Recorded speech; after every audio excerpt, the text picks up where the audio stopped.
Nous sommes ici dans le parc naturel de Cates Park. Et toutes les terres qui longent ce bras de mer sont celles de notre peuple. Donc cet oléoduc, comme je le dis souvent, n'est pas seulement dans notre arrière-cour, mais à l'intérieur même de notre maison. Sur l'autre rive, l'ennemi juré de Charlene Alec et de sa tribu, le terminal pétrolier Trans Mountain. Il y avait tant d'abondance ici, bien assez pour tous nous nourrir. Chaque jour, 300 000 barils de pétrole issus des sables bitumineux parcourent 1200 km dans cet oléoduc. Des sites d'extraction de l'Alberta jusqu'à ces tankers aux portes du Pacifique. Une activité lucrative des exportations canadiennes, mais surtout une menace pour l'environnement, estiment Charlene et ses alliés, alors qu'un projet d'expansion vise à tripler la capacité de l'oléoduc. Ils proposent également de tripler le volume de trafic et on se retrouverait, en plus des navires pétroliers qu'on a déjà ici, avec des supertankers. Trop, c'est trop. Depuis 2014, les manifestations contre Trans Mountain et son projet d'expansion se sont multipliées au nom de la préservation de l'environnement et de l'urgence climatique mondiale. Charlene, elle, a décidé de porter son combat en justice. Sa plainte en a rejoint plusieurs autres en cour d'appel fédéral face aux nouveaux propriétaires et soutien historique du projet, le gouvernement libéral de Justin Trudeau. Le contre-projet que nous mettons en avant est celui de l'écologie et de la défense de l'environnement. Il faut que nous ayons la possibilité d'exposer la réalité des risques qu'on nous demande de supporter. L'État canadien déboursera entre 4,5 et 9,3 milliards de dollars selon les estimations pour construire le nouvel oléoduc. Un investissement très attendu par l'industrie pétrolière et ses 400 000 emplois. Nous remontons le tracé de l'oléoduc existant sur la route de l'Alberta, où des villes entières dépendent de l'exploitation des ressources naturelles et attendent beaucoup du projet Trans Mountain.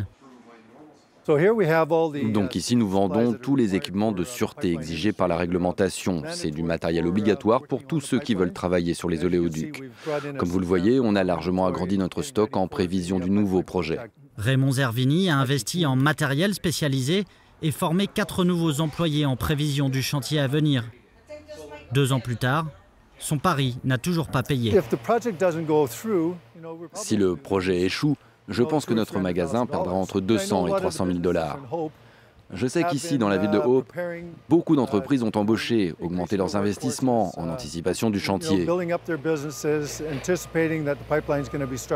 Mais combien de temps une entreprise peut-elle attendre avec des employés supplémentaires et des stocks excédentaires avant d'être dans le rouge? À quelques semaines des élections fédérales, au coude à coude dans les sondages avec son opposant conservateur, Justin Trudeau a adopté une stratégie électorale périlleuse, parier sur l'exploitation des énergies fossiles tout en déclarant l'urgence climatique au Canada. Son adversaire Andrew Scheer assure lui aussi qu'il atteindra les objectifs de l'accord de Paris, mais admet ne pas savoir si les mesures qu'il propose permettront d'y arriver. Problème, aucun des 2 programmes ne permettrait au Canada d'atteindre ses objectifs selon les projections de ce cabinet d'analyse des politiques climatiques.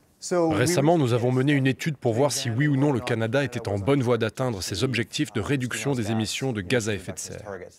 Libéraux et conservateurs espèrent financer la transition écologique grâce au profit du développement de l'exploitation pétrolière et grâce à un cadre pan-canadien sur la croissance propre et les changements climatiques. Insuffisant selon Jotam Peters. D'un côté, au Canada, vous avez cette taxe carbone qui aide à réduire les émissions de gaz à effet de serre. Mais de l'autre, vous avez ces différents projets d'infrastructure qui pourraient bien augmenter les émissions de gaz. Il y a de plus en plus de personnes qui conduisent, qui achètent des voitures qui génèrent des gaz à effet de serre. On est donc face à des facteurs contradictoires. Notre étude révèle que la politique climatique actuelle du Canada va certes lui permettre de réduire notablement ses émissions, mais sans réussir à atteindre les objectifs fixés par l'accord de Paris. Plusieurs provinces incitent désormais à conduire des véhicules propres. Mais il faut maintenant qu'elles ciblent les utilitaires, les poids lourds, et puis une meilleure isolation des bâtiments, entre autres choses. L'Office national de l'énergie a jugé d'intérêt public le projet d'oléoduc Trans Mountain, mais a posé 156 conditions à sa réalisation. Signe que l'écologie talonne les intérêts économiques dans la campagne électorale. Après le coût de la vie, la principale source d'anxiété déclarée des Canadiens est le changement climatique.